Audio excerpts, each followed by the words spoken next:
സഹോദരങ്ങളെ, കർത്താവായ യേശുക്രിസ്തുവിൻ്റെ നാമത്തിൽ നിങ്ങളെ ഏവരെയും വീണ്ടും ഈ ബൈബിൾ സ്റ്റഡീസിലേക്ക് സ്വാഗതം ചെയ്യുന്നു.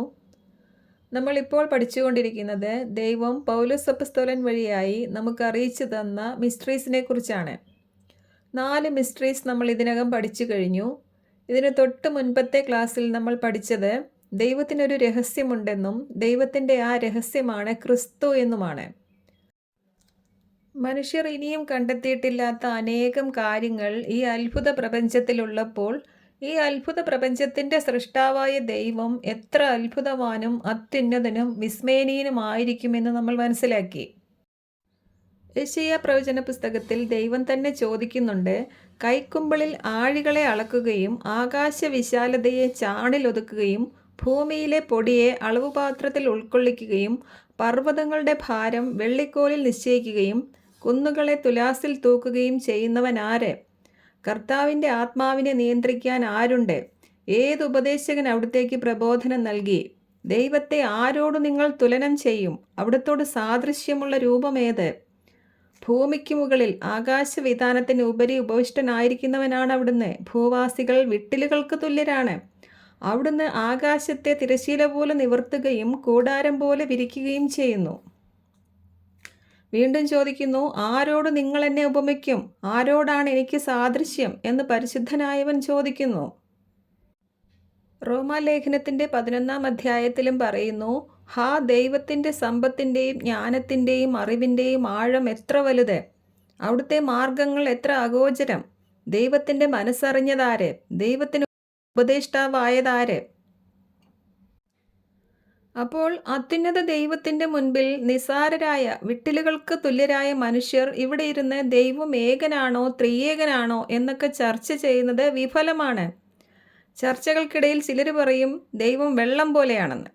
വെള്ളത്തിന് 3 ഫോം ഉള്ളതുപോലെ ദൈവവും 3 അവസ്ഥകളിലുണ്ടെന്നാണ് അവർ പറയാൻ ശ്രമിക്കുന്നത്. വേറെ ചിലർ പറയും ഫുട്ബോൾ പോലെയാണ് ദൈവമെന്ന്.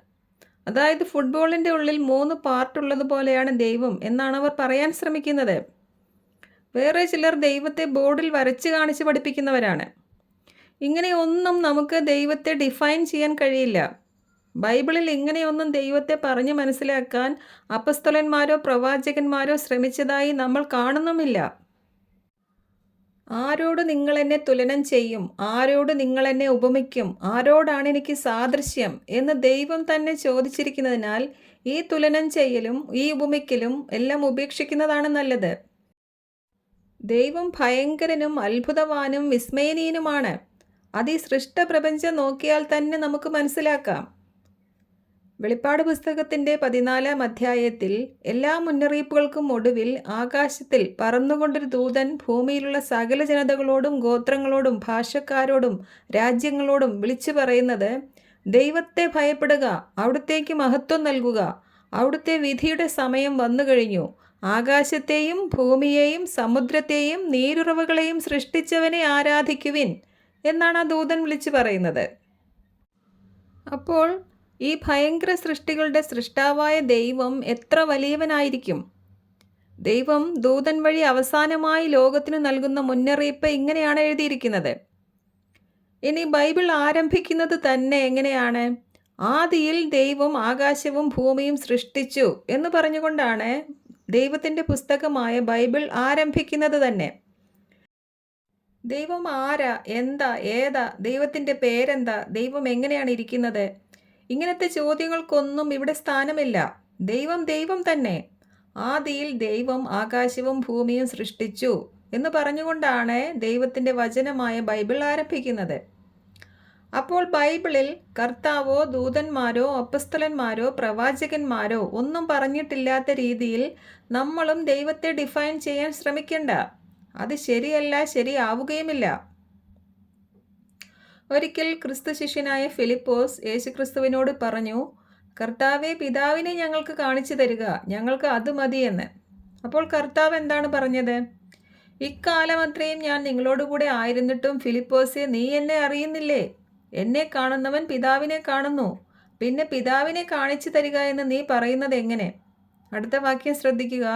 ഞാൻ പിതാവിലും പിതാവ് എന്നിലും ആണെന്ന് നീ വിശ്വസിക്കുന്നില്ലേ? ഞാൻ നിങ്ങളോട് പറയുന്ന വാക്കുകൾ സ്വമേധയാ പറയുന്നതല്ല, പ്രത്യുത എന്നിൽ വസിക്കുന്ന പിതാവ് തൻ്റെ പ്രവൃത്തികൾ ചെയ്യുകയാണ്.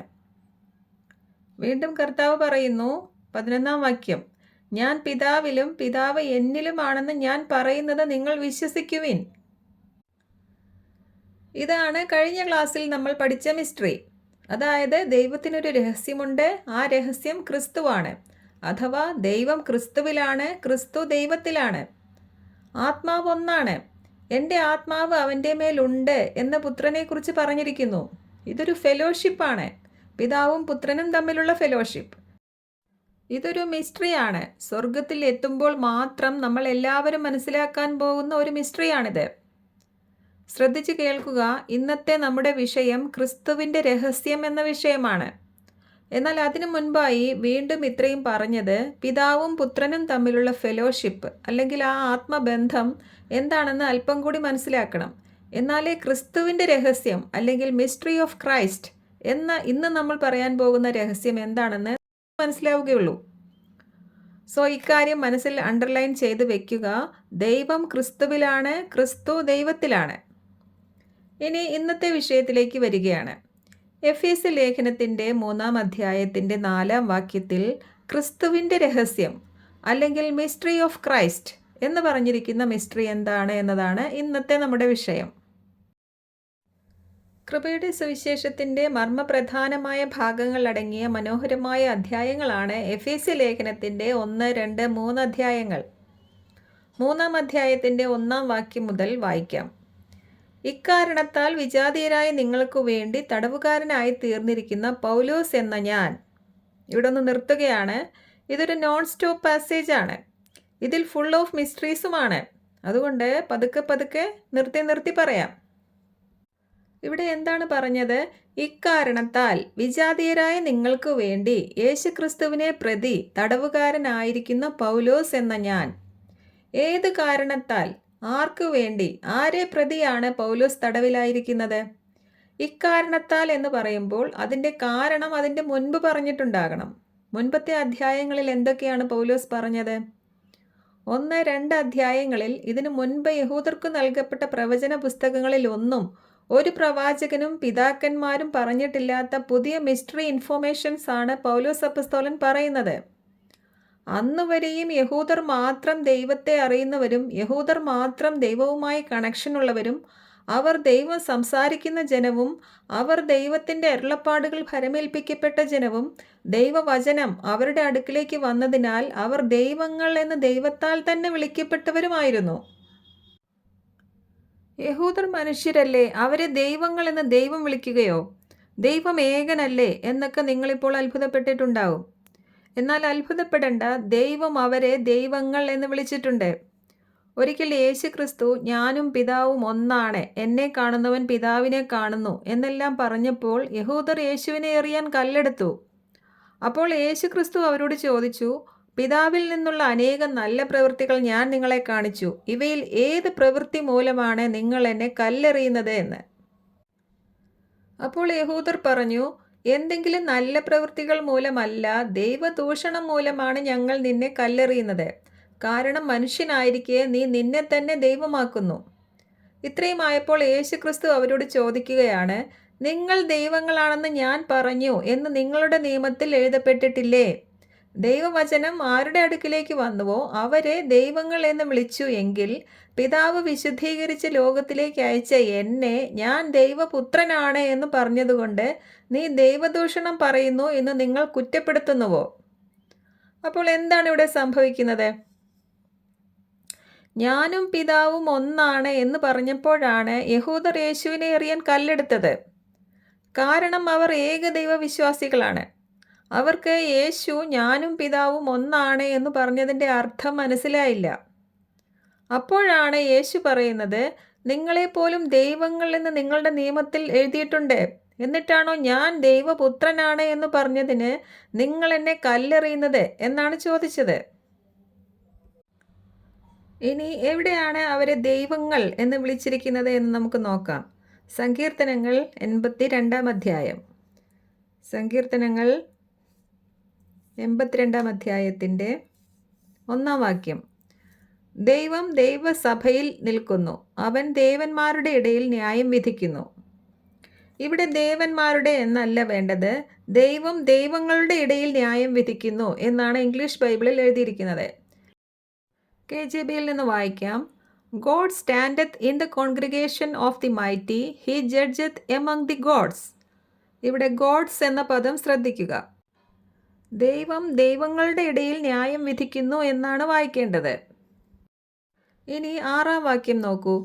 നിങ്ങൾ ദൈവങ്ങളാകുന്നു എന്നും നിങ്ങളൊക്കെയും അത്യുന്നതൻ്റെ പുത്രന്മാർ എന്നും ഞാൻ പറഞ്ഞു. I have said ye are gods and all of you are children of the Most High. അപ്പോൾ എന്താണ് ഞാനിവിടെ പറയാൻ ഉദ്ദേശിക്കുന്നത്? യഹൂദർ ദൈവപുത്രന്മാരെന്നും ദൈവങ്ങളെന്നും വിളിക്കപ്പെട്ടവരായിരുന്നു. അവരുടെ അടുക്കിലേക്ക് ദൈവം പ്രത്യക്ഷപ്പെട്ട് വരുമായിരുന്നു. അവർ ദൈവത്തിൻ്റെ അരുളപ്പാടുകൾ ലഭിച്ചവരാണ്. അങ്ങനെ അവർ ദൈവങ്ങൾ എന്ന് വിളിക്കപ്പെട്ടവരാണ്. എന്നാൽ അന്ന് ജാതികൾ ആരായിരുന്നു? അതാണ് എഫേസ്യ ലേഖനത്തിൻ്റെ 2-ാം അധ്യായത്തിൽ പറയുന്നത്. എഫേസ്യ ലേഖനത്തിൻ്റെ 2-ാം അധ്യായത്തിൻ്റെ 12-ാം വാക്യം. അന്ന് നിങ്ങൾ ക്രിസ്തുവിനെ അറിയാത്തവർ, ഇസ്രായേൽ സമൂഹത്തിൽ നിന്ന് അകറ്റപ്പെട്ടവർ, ഉടമ്പടിയുടെ വാഗ്ദാനത്തിന് അപരിചിതർ, പ്രത്യാശയില്ലാത്തവർ, ലോകത്തിൽ ദൈവം ആരെന്നറിയാത്തവർ. ഇതായിരുന്നു വിജാതീയരുടെ ഒരു സ്റ്റാറ്റസ്. എന്നാൽ ഇപ്പോൾ പൗലോസിലൂടെ നൽകപ്പെട്ട ഈ കൃപയുടെ സുവിശേഷത്തിലൂടെ എന്ത് സംഭവിച്ചു? അടുത്ത വാക്യം നോക്കൂ. എന്നാൽ ഇപ്പോഴോ, ഒരിക്കൽ വിദൂരസ്ഥരായിരുന്ന നിങ്ങൾ ഇപ്പോൾ യേശുക്രിസ്തുവിൽ ക്രിസ്തുവിൻ്റെ രക്തം വഴി സമീപസ്ഥരായിരിക്കുന്നു. ക്രിസ്തു നമ്മുടെ സമാധാനം, ഇരു കൂട്ടരെയും എന്ന് പറഞ്ഞാൽ യഹൂദനെയും ജാതിയെയും ക്രിസ്തു ഒന്നിപ്പിച്ചു. ശത്രുതയുടെ മതിലുകൾ തകർത്തു. കൽപ്പനകളുടെയും ചട്ടങ്ങളുടെയും ആധിപത്യം അവൻ തൻ്റെ ശരീരത്തിലൂടെ ഇല്ലാതാക്കി. ഇരു കൂട്ടരുടെയും സ്ഥാനത്ത് ഒരു പുതിയ മനുഷ്യനെ സൃഷ്ടിച്ചുകൊണ്ട് സമാധാനം സ്ഥാപിച്ചു. കുരിശു വഴി ഒരേ ശരീരത്തിൽ ഇരു കൂട്ടരെയും ദൈവത്തോട് അനുരഞ്ജിപ്പിച്ചു. അങ്ങനെ തന്നിലൂടെ ശത്രുത ഇല്ലാതാക്കി. അങ്ങനെ ക്രിസ്തുവിലൂടെ ഒരേ ആത്മാവിൽ ഇരു കൂട്ടർക്കും പിതാവിൻ്റെ സന്നിധിയിൽ പ്രവേശിക്കാൻ സാധിക്കുന്നു. അതിനാൽ ഇനിമേൽ നിങ്ങൾ അന്യരല്ല, പരദേശികളല്ല, വിശുദ്ധരുടെ സഹപൗരരും ദൈവഭവനത്തിലെ അംഗങ്ങളുമാണ്.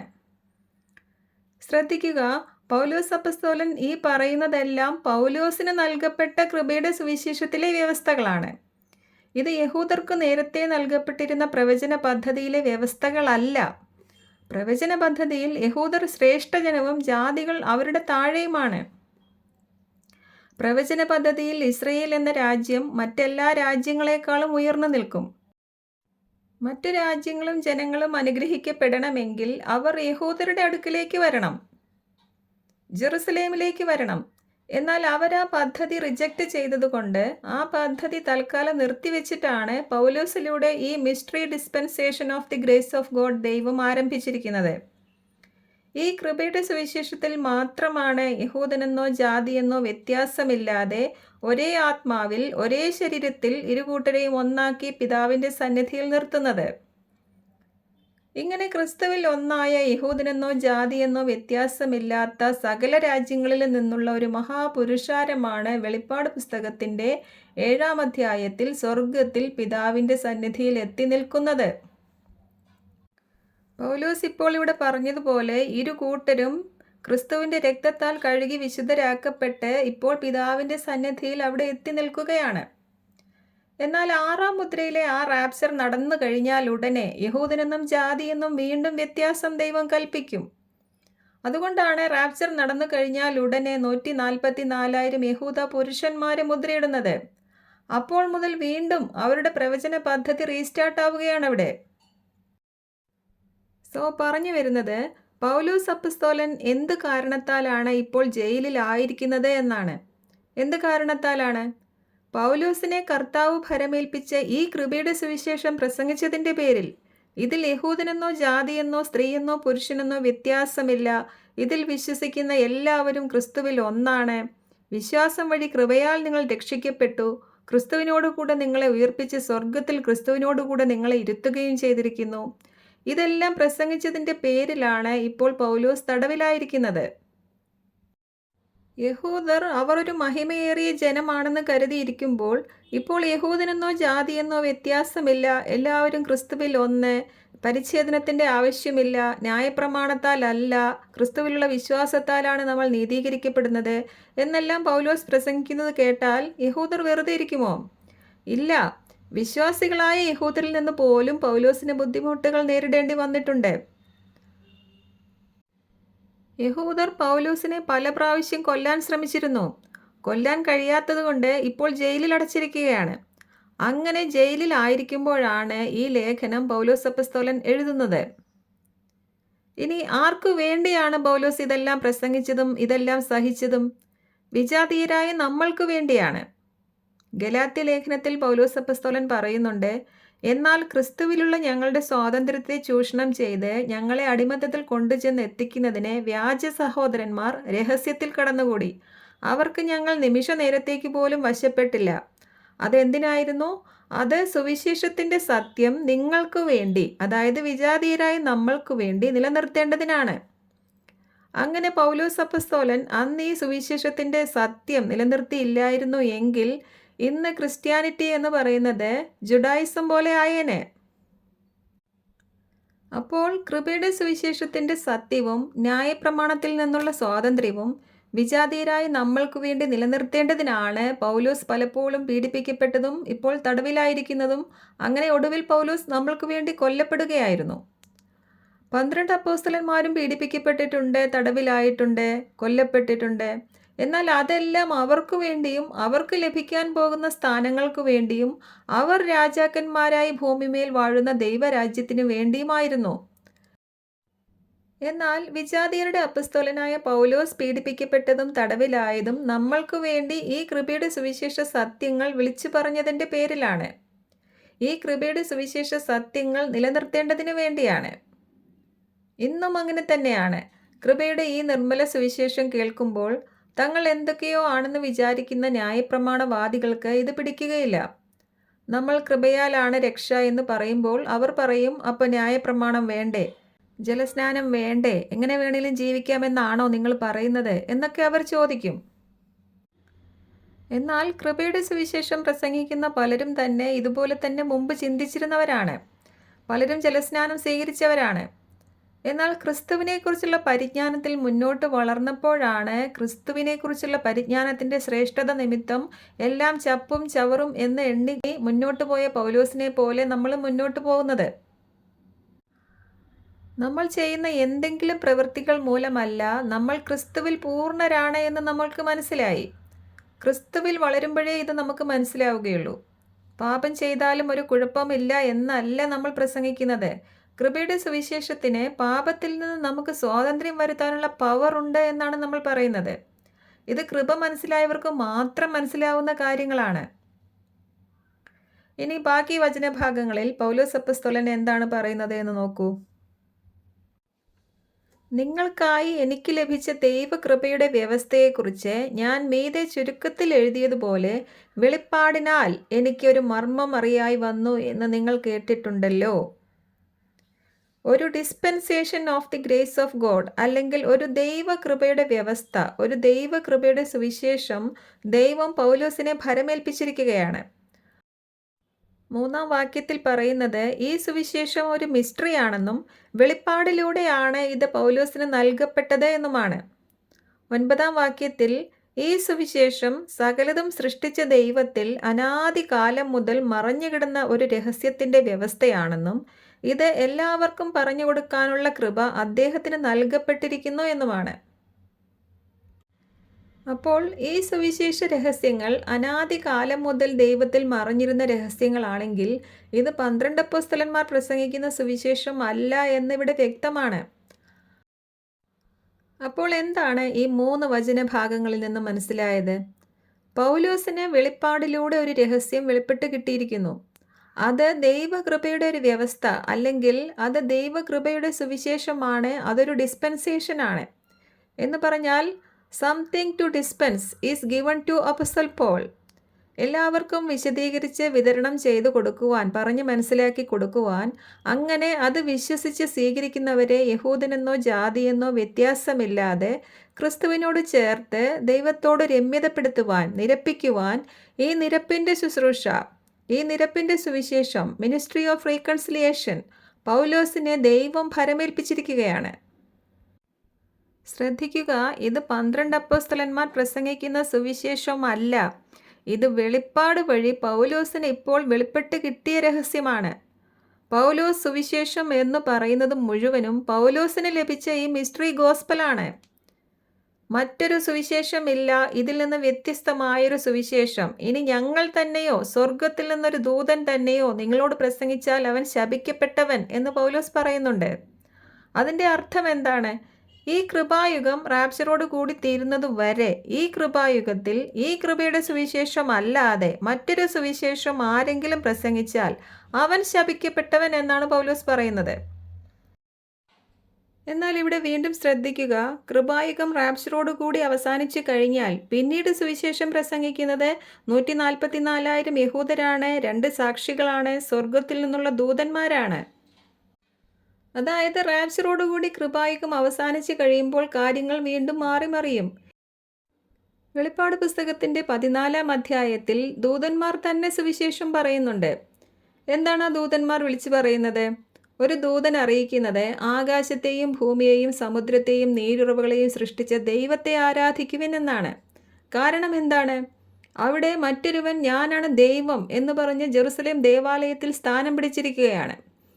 മറ്റൊരു ദൂതൻ വിളിച്ചു പറയുന്നത് ആരെങ്കിലും മൃഗത്തെയോ അതിൻ്റെ പ്രതിമയെയോ ആരാധിക്കുകയോ നെറ്റിയിലോ കയ്യിലോ മുദ്ര സ്വീകരിക്കുകയോ ചെയ്താൽ അവൻ ദൈവ ക്രോധത്തിൽ ഉൾപ്പെടും, അഗ്നിയാലും ഗന്ധകത്താലും എന്നേക്കും പീഡിപ്പിക്കപ്പെടുകയും ചെയ്യും എന്ന മുന്നറിയിപ്പാണ് ആ ദൂതൻ നൽകുന്നത്. ഇതെല്ലാം കൃപായുഗത്തിന് ശേഷം സംഭവിക്കാൻ പോകുന്ന കാര്യങ്ങളും അന്നിവിടെ ശേഷിച്ചവരെ അറിയിക്കുന്ന കാര്യങ്ങളുമാണ്. നമ്മൾ ഇവിടുന്ന് പോയി കഴിഞ്ഞാൽ മാത്രമേ അതെല്ലാം സംഭവിക്കുകയുള്ളൂ. അന്ന് രക്ഷപ്പെടാനുള്ള മാർഗമാണ് ഇവർ അറിയിക്കുന്നത്. അപ്പോൾ അന്ന് മറ്റൊരു സുവിശേഷം അറിയിക്കുന്നുണ്ട്. അന്ന് രക്ഷപ്പെടാനുള്ള മാർഗം വ്യത്യസ്തമാണ്. ഇന്നത്തെ പോലെ കൃപയാലല്ലോ വിശ്വാസം മൂലം നിങ്ങൾ രക്ഷിക്കപ്പെടുന്നത് എന്ന് അന്ന് പറഞ്ഞിട്ട് കാര്യമില്ല. ഇത് ഈ സൗജന്യ രക്ഷാകാലം ഈ കൃപായുഗത്തിൽ മാത്രമാണുള്ളത്. അതുകൊണ്ട് പൗലോസ് ഇവിടെ പറയുന്നത് ഒരു ദൂതനാകട്ടെ ഈ കൃപായുഗത്തിൽ ഈ കൃപയുടെ സുവിശേഷം അല്ലാതെ മറ്റൊരു സുവിശേഷം പറഞ്ഞാൽ അവൻ ശപിക്കപ്പെട്ടവൻ എന്നാണ്. അതായത് 2000 വർഷം നീളുന്ന ഈ കൃപായുഗമാണ് പൗലോസിനെ ഭരമേൽപ്പിച്ചിരിക്കുന്നത്. ഈ കാലയളവ് വിജാതീയരായ നമുക്ക് വേണ്ടി പ്രത്യേകമായുള്ളതാണ്. ഈ കാലയളവിൻ്റെ അപ്പസ്തോലൻ പൗലോസാണ്. യേശുക്രിസ്തു നേരിട്ട് പ്രത്യക്ഷപ്പെട്ടും പിന്നീട് വെളിപ്പാടിലൂടെയും പൗലോസിനെ ഭരമേൽപ്പിച്ച അധികാരത്തിൽ നിന്നുകൊണ്ടാണ് പൗലോസ് ഇതെല്ലാം പറയുന്നത്.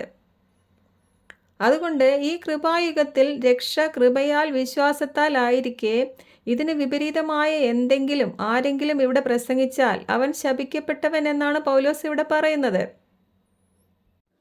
ക്രിസ്തുവിലുള്ള വിശ്വാസത്താൽ ഏതൊരുവനും രക്ഷ പ്രാപിക്കാൻ കഴിയുന്ന ഈ കൃപായുഗത്തിൽ ന്യായപ്രമാണത്തിൻ്റെ എന്തെങ്കിലും പ്രവൃത്തികൾ കൂട്ടിച്ചേർത്താൽ ഈ കൃപയുടെ സുവിശേഷത്തിൻ്റെ നിർമ്മലത നഷ്ടപ്പെടും. അതുകൊണ്ടാണ് പൗലോസ് ഇങ്ങനെ പറയുന്നത്. ഇനി 4-ാമത്തെ വാക്യം ശ്രദ്ധിക്കൂ.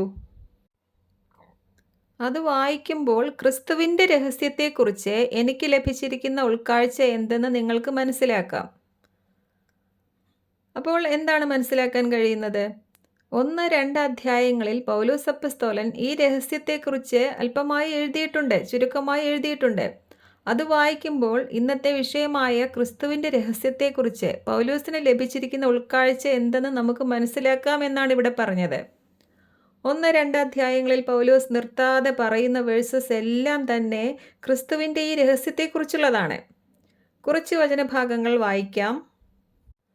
1-ാം അധ്യായത്തിൻ്റെ 4, 18, 22, 23 വാക്യങ്ങൾ.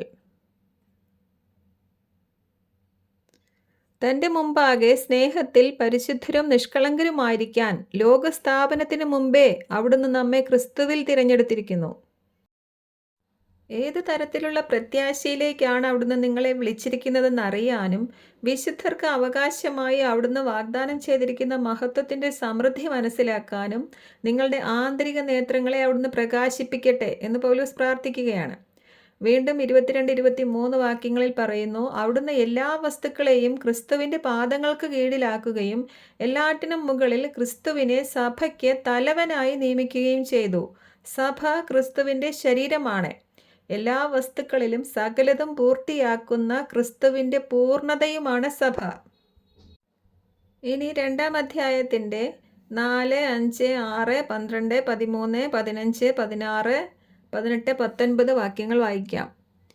എന്നാൽ പാപം വഴി നമ്മൾ മരിച്ചവരായിരുന്നിട്ടും കരുണാസമ്പന്നനായ ദൈവം നമ്മോട് കാണിച്ച മഹത്തായ സ്നേഹത്താൽ ക്രിസ്തുവിനോട് കൂടെ നമ്മളെ ജീവിപ്പിച്ചു.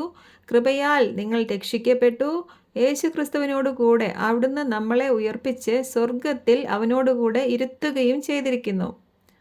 അന്ന് നിങ്ങൾ ക്രിസ്തുവിനെ അറിയാത്തവരും ഇസ്രായേൽ സമൂഹത്തിൽ നിന്ന് അകറ്റപ്പെട്ടവരും ഉടമ്പടിയുടെ വാഗ്ദാനത്തിന് അപരിചിതരും പ്രത്യാശയില്ലാത്തവരും ലോകത്തിൽ ദൈവവിശ്വാസം ഇല്ലാത്തവരുമായിരുന്നു എന്ന കാര്യം നിങ്ങൾ ഓർക്കുക.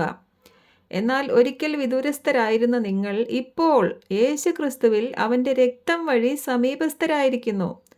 കൽപ്പനകളുടെയും ചട്ടങ്ങളുടെയും ആധിപത്യം അവൻ തൻ്റെ ശരീരത്തിലൂടെ ഇല്ലാതാക്കി ഇരു കൂട്ടരുടെയും സ്ഥാനത്ത് ഒരു പുതിയ മനുഷ്യനെ സൃഷ്ടിച്ചുകൊണ്ട് സമാധാനം സ്ഥാപിക്കാനും കുരിശുവഴി ഒരേ ശരീരത്തിൽ ഇരു കൂട്ടരെയും ദൈവത്തോട് അനുരഞ്ജിപ്പിക്കാനും അങ്ങനെ തന്നിലൂടെ ശത്രുത അവസാനിപ്പിക്കാനുമാണ് അവൻ ഇങ്ങനെ ചെയ്തത്. അതിനാൽ അവനിലൂടെ ഒരേ ആത്മാവിൽ ഇരു കൂട്ടർക്കും പിതാവിൻ്റെ സന്നിധിയിൽ പ്രവേശിക്കാൻ സാധിക്കുന്നു. ഇനിമേൽ നിങ്ങൾ അന്യരോ പരദേശികളോ അല്ല, വിശുദ്ധരുടെ സഹപൗരരും ദൈവഭവനത്തിലെ അംഗങ്ങളുമാണ്. അപ്പോൾ ഇതെല്ലാം ക്രിസ്തുവിൻ്റെ രഹസ്യത്തെക്കുറിച്ച് പൗലോസ് എഴുതുന്ന വചനഭാഗങ്ങളാണ്. അപ്പോൾ എന്താണ് ആ രഹസ്യം? ഇപ്പോൾ ഈ 3-ാം അധ്യായത്തിൽ പൗലോസ് വീണ്ടും പറയുകയാണ്, ഇപ്പോൾ വെളിപ്പെടുത്തി കിട്ടിയ ഈ രഹസ്യം മറ്റു തലമുറകളിലെ മനുഷ്യർക്ക് വെളിവാക്കപ്പെട്ടിരുന്നില്ല. തുടർന്ന് 6-ാം വാക്യത്തിൽ പൗലോസ് അപ്പോസ്തലൻ ഇവിടെ പറഞ്ഞ കാര്യങ്ങളെ എല്ലാം ഉൾപ്പെടുത്തിക്കൊണ്ട് ഒറ്റ വാക്യത്തിൽ, ഒറ്റ വചനത്തിൽ ക്രിസ്തുവിൻ്റെ രഹസ്യം എന്താണെന്ന് ഡിഫൈൻ ചെയ്തിട്ടുണ്ട്. എന്താണത്? 6-ാം വാക്യം നോക്കൂ. അതോ ജാതികൾ സുവിശേഷത്താൽ ക്രിസ്തുയേശുവിൽ കൂട്ടവകാശികളും ഏക ശരീരസ്ഥരും വാഗ്ദാനത്തിൻ്റെ പങ്കാളികളും ആകേണം എന്നുള്ളത് തന്നെ. ഇംഗ്ലീഷിൽ വായിക്കാം. That the Gentiles should be fellow heirs and of the same body and partakers of his promise in Christ by the gospel. അനേക മർമ്മങ്ങൾ ഈ ഒരൊറ്റ വാക്യത്തിൽ ഉൾക്കൊള്ളിച്ചിരിക്കുകയാണ്. എന്തൊക്കെയാണ് ഇവിടെ പറഞ്ഞിരിക്കുന്നത്? വിജാതിയർ കൂട്ടവകാശികളായിരിക്കുകയാണ്. എന്തിൻ്റെ കൂട്ടവകാശികൾ? അല്ലെങ്കിൽ ആരുടെ കൂട്ടവകാശികൾ? യേശു ക്രിസ്തുവിൻ്റെ കൂട്ടവകാശികൾ. അതുപോലെ തന്നെ യഹൂദർക്ക് മാത്രം ലഭിച്ചിരുന്ന വാഗ്ദാനത്തിൻ്റെ കൂട്ടവകാശികൾ. അബ്രാഹത്തിൻ്റെ വാഗ്ദാനത്തിലേക്കാണ് പൗലോസ് നമ്മളെ റോമാലേഖനത്തിൽ കൊണ്ടുപോകുന്നത്. യഹൂദർക്ക് മാത്രമായിരുന്നു അന്ന് സന്തതി അഥവാ മശിഹ എന്ന വാഗ്ദാനം. എല്ലാ വാഗ്ദാനങ്ങളും ലഭിച്ചിരുന്നത് യഹൂദർക്ക് മാത്രമായിരുന്നു. എന്നാൽ അന്ന് ഈ വാഗ്ദാനങ്ങൾക്കെല്ലാം അപരിചിതരും യാതൊരു പ്രത്യാശയും ഇല്ലാതിരുന്നവരായ നമ്മൾ ഇപ്പോൾ യഹൂദരിലൂടെ അല്ല, അത് വാഗ്ദത്ത പദ്ധതിയാണ്, എന്നാൽ ഇപ്പോൾ ക്രിസ്തുവിലൂടെ എല്ലാ വാഗ്ദാനത്തിൻ്റെയും തുല്യ പങ്കാളികളായിരിക്കുകയാണ് നമ്മൾ. ഇനി ഈ വാഗ്ദാനങ്ങൾ എങ്ങനെയാണ് നമുക്ക് ലഭിക്കുന്നത്? ക്രിസ്തുവിൻ്റെ ശരീരത്തിലെ അംഗങ്ങളായിക്കൊണ്ട്. എങ്ങനെയാണ് ക്രിസ്തുവിൻ്റെ ശരീരത്തിലെ അംഗങ്ങളാകുന്നത്? സുവിശേഷത്തിലൂടെ. ഏത് സുവിശേഷത്തിലൂടെ?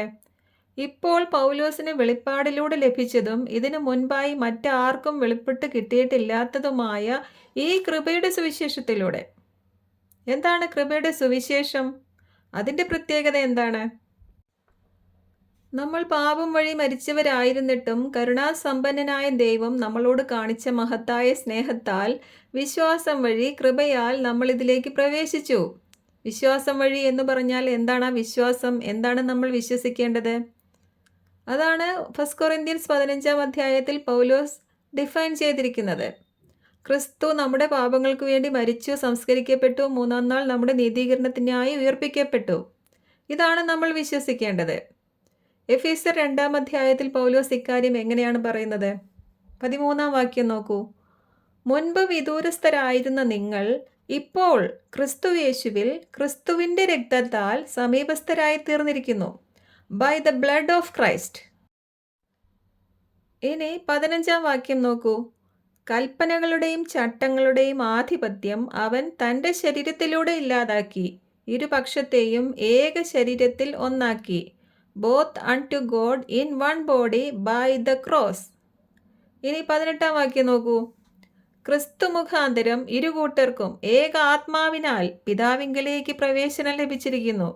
Through him we both have access by one spirit unto the father. അപ്പോൾ എങ്ങനെയൊക്കെയാണ് പിതാവിങ്കിലേക്ക് നമുക്ക് ആക്സസ് ലഭിച്ചത്, പ്രവേശനം ലഭിച്ചത്? എങ്ങനെയാണ് നമ്മൾ മക്കളായത്? അല്ലെങ്കിൽ എങ്ങനെയാണ് നമുക്ക് ക്രിസ്തുവിൻ്റെ കൂട്ടവകാശം ലഭിക്കുന്നത്? By the cross, by the blood, by one spirit in one body. ഇതാണ് 4-ാം അധ്യായത്തിലെത്തുമ്പോൾ പൗലോസ് പറയുന്നത്. ഒരു പ്രത്യാശ, ഒരു ശരീരം, ഒരാത്മാവ്, ഒരു കർത്താവ്, ഒരു വിശ്വാസം, ഒരു സ്നാനം, ഒരു ദൈവം, എല്ലാവരിലും വ്യാപരിക്കുന്നവനും എല്ലാവരിലും ഇരിക്കുന്നവനുമായി എല്ലാവർക്കും ദൈവവും പിതാവുമായവൻ ഒരുവൻ. ഇവിടെ എല്ലാം ഒന്നേയുള്ളൂ. ഇവിടെ എല്ലാവരും പരിശുദ്ധാത്മ സ്നാനം എന്ന ഏക സ്നാനത്താൽ ക്രിസ്തുവിൻ്റെ ശരീരത്തിലെ അംഗങ്ങളായി മാറിയിരിക്കുകയാണ്. വീണ്ടും പൗലോസിന് ഈ മഹത്തായ രക്ഷയെക്കുറിച്ച് പറഞ്ഞിട്ടും മതിയാകുന്നില്ല. അദ്ദേഹം വീണ്ടും പറയുകയാണ് 7-ാം വാക്യം മുതൽ. ഈ സുവിശേഷത്തിനെ ഞാൻ ദൈവത്തിൻ്റെ ശക്തിയുടെ വ്യാപാരപ്രകാരം എനിക്ക് ലഭിച്ച കൃപാദാനത്താൽ ശുശ്രൂഷക്കാരനായി തീർന്നു. അടുത്ത വാക്യത്തിൽ ഇത് പഴയ നിയമത്തിൽ ഒന്നും സെർച്ച് ചെയ്താൽ ലഭിക്കുന്നതല്ല, ഇത് അൺസെർച്ചബിൾ റിച്ചസ് ഓഫ് ക്രൈസ്റ്റ് ആണെന്ന് പറയുകയാണ്. അപ്പോൾ പൗലോസ് ആണ് ഇതിൻ്റെ അപ്പസ്തോലനും മിനിസ്റ്ററും ഡിസ്പെൻസറും എല്ലാം. ഇനി 9-ാം വാക്യം പ്രത്യേകം ശ്രദ്ധിക്കൂ. ക്രിസ്തുവിൻ്റെ രഹസ്യം എന്ന ഇന്നത്തെ മിസ്റ്ററിയുടെ ഒരു കീ പോയിൻ്റ് ഈ വാക്യത്തിലാണുള്ളത്. മലയാള ട്രാൻസ്ലേഷനിൽ ആ കീ പോയിൻ്റ് വന്നിട്ടില്ലാത്തതുകൊണ്ട് KJBയിൽ നിന്ന് വായിക്കുകയാണ്. And to make all men see what is the fellowship of the mystery, which from the beginning of the world hath been hid in God, who created all things by Jesus Christ. അർത്ഥം ഇതാണ്. യേശുക്രിസ്തുവിലൂടെ എല്ലാം സൃഷ്ടിച്ച ദൈവത്തിൽ അനാദികാലം മുതൽ രഹസ്യമായിരുന്ന ഈ രഹസ്യത്തിൻ്റെ കൂട്ടായ്മയെ, fellowship of the mystery, എല്ലാവർക്കും മനസ്സിലാക്കി കൊടുക്കാനുള്ള കൃപ എനിക്ക് നൽകപ്പെട്ടിരിക്കുന്നു. Unto me is given this grace to make all men see what is the fellowship of the mystery. ഇവിടെ ഫെലോഷിപ്പ് എന്ന വാക്ക് മലയാളത്തിൽ വന്നിട്ടേയില്ല. എന്നാൽ അത് ഈ രഹസ്യത്തിൻ്റെ, ഈ മിസ്റ്ററിയുടെ സുപ്രധാനമായ ഒരു പാർട്ടാണ്. കഴിഞ്ഞ ക്ലാസ്സിൽ നമ്മൾ കണ്ടു, ദീസ് ത്രീ ആർ വൺ എന്ന പദം മലയാള ബൈബിളുകളിൽ വന്നിട്ടേയില്ല. ദൈവത്തിൻ്റെ മിസ്റ്ററിയുടെ ഒരു സുപ്രധാനമായ പാർട്ടായിരുന്നു അത്. എന്നാൽ അത് മലയാള ബൈബിളുകളിൽ വന്നിട്ടേയില്ല. അതുപോലെ തന്നെ ഇവിടെ കാണുന്ന ഫെലോഷിപ്പ് ഓഫ് ദ മിസ്റ്ററി എന്ന പദവും മലയാള ബൈബിളുകളിൽ വന്നിട്ടേയില്ല. എന്നാൽ ഈ രഹസ്യം മനസ്സിലാക്കാൻ ആ പദം സുപ്രധാനമാണ്. അപ്പോൾ ക്രിസ്തുവിൻ്റെ രഹസ്യം എന്താണെന്നാണ് ഇത്രയും നേരം പറഞ്ഞുകൊണ്ടിരുന്നത്. ക്രിസ്തുവിൻ്റെ രഹസ്യം എന്താണെന്നാണ് ഇത്രയും പറഞ്ഞതിൽ നിന്നും മനസ്സിലായത്. ക്രിസ്തുവിൻ്റെ രഹസ്യം ക്രിസ്തുവിൻ്റെ ശരീരം എന്ന സഭയാണ്. അഥവാ ക്രിസ്തുവിൻ്റെ രഹസ്യം നമ്മളാണ്. യഹൂദനെന്നോ ജാതിയെന്നോ വ്യത്യാസമില്ലാതെ ക്രിസ്തുവിലുള്ള വിശ്വാസത്താൽ മാത്രം നീതീകരിക്കപ്പെട്ട നമ്മൾ. ക്രിസ്തുവിൻ്റെ രഹസ്യമായ ഈ സഭയിലെ അംഗങ്ങൾ ലോകമെങ്ങുമുണ്ട്. ഇതൊരു മിസ്റ്ററി ആണെങ്കിൽ ഇത് 12 അപ്പോസ്തലന്മാരെ ഭരമേൽപ്പിച്ച പ്രോഫസിയുടെ ഭാഗമല്ല. Mystery is not prophecy and prophecy is not mystery. ക്രിസ്തുവിൻ്റെ ശരീരം എന്ന ഈ സഭ ക്രിസ്തുവിൻ്റെ രഹസ്യമാണെന്ന് വീണ്ടും എല്ലാവരെയും അറിയിക്കാനാണ് സ്വർഗത്തിൽ എത്തിയ യോഹന്നാനോട് ശ്രേഷ്ഠന്മാരിൽ ഒരുവൻ പ്രത്യേകം ഒരു ചോദ്യം ചോദിക്കുന്നത്. സ്വർഗം യോഹന്നാനോട് ചോദിക്കുന്ന ഒരേയൊരു ചോദ്യം ഇതാണ്. എന്താണ് ആ ചോദ്യം?